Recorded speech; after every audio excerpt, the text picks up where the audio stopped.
अध्याय अध्याय 3 श्री गणेशाय नमः.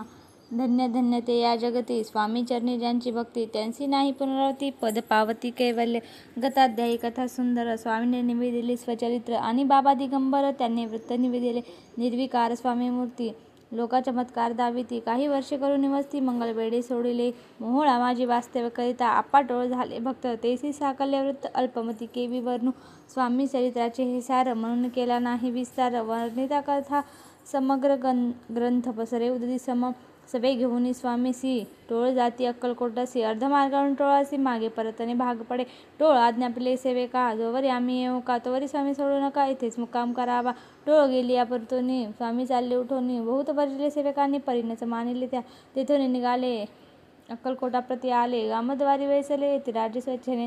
तेथे एक अविध होता तो करीत यांची थट्टा. परी काही चमत्कार पाहता महासिद्ध समजला. पूर्व पुण्यास्तव निश्चिती. आले चोळापाचे गृहाप्रती. स्वामीसी जाणवली ईश्वरमूर्ती.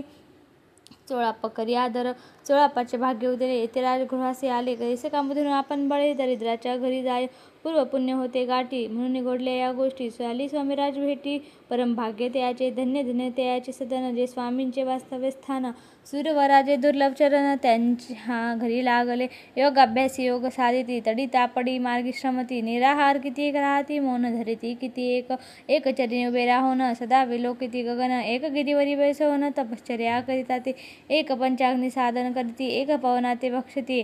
कित्येक संन्यासी होती संसार अवघा सांडोनी. एक करीती कीर्तन. एक मांडिती पूजन. एक करती होम हवन. एक षटकर्मे आचरती. एक लोका उपदेशती. एक भजना माजी नाचिती. एक ब्रह्मभोजन करीती. एक बांधती देवालय. परिजयाचे चरण. दुर्लभ भक्ती वाचोन. केली असी नाना साधन. भावविने सर्व व्यर्थ. योग यगाधिक काही चोळाप्पाने केले नाही. परिभक्तिस्तव पाही. स्वामी आले सदनाते. त्यांची देखून या भक्ती. स्वामी देते भोजन करीती. तेव्हा चोळाप्पाचे चित्ती आनंद झाला बहुसाळ. ते पासून त्याच्या घरी राहिले स्वामी अवतारी. दिवसेंदिवस चाकरी. चोळाप्पा करी अधिकाधिक. ते बी राज्यपदाधिकारी. मालोजी राजे गादीवरी. दक्ष असोनी कारभारी. परमज्ञानी असतीचे अक्कलकोटची प्रख्याती. तेव्हा काही विशेष नव्हती. परी त्यांच्या भाग्यनिशती. स्वामी चरणी उदयले.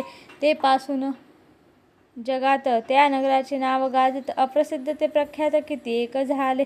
चोळाप्पाचे गृहपती. आले कोणी एक येती. लोका चमत्कार दाविती. गावात बात पसरली आपली भावी प्रख्याती. ऐसे नाही ज्याच्या चित्ती. स्वामी म्हणून या स्वामीराज येती. बहुधन जाती फिरावया लोका माझी पसरली मात. रूपासी कळला वृत्तांत की आपुली या नगरात येती विख्यात पातळे.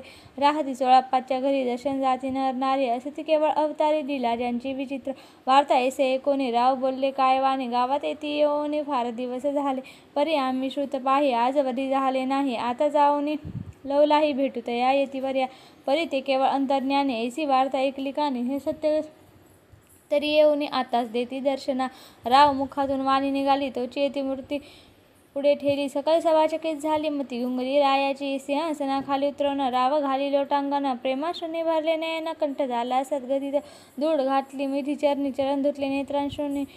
मग ते हस्तकी धरुनी आसनावरी बैसविले. खून पटली अंतरी. स्वामी केवळ अवतारी. भक्ती पळून गेली दुरी. चरणी भक्ती चढली ते. सकल सभा आनंदली. समस्ती पावले वंदिली. षोडोपचारे पूजली. स्वामी मूर्ती नृपराय. निराकार आणि निर्गुण. भक्तांसी झाले सगुण. त्यांच्या वाजुका शिरी धरण. विष्णुनाचे ब्रह्मांडे. इति श्री स्वामी चरित्र सारामृत. नाना प्रकृत कथा समंत. प्रेमळ भक्त परिसोत. तृतीयोध्याय गोड हा. श्री स्वामी चरणार्पणमस्तु.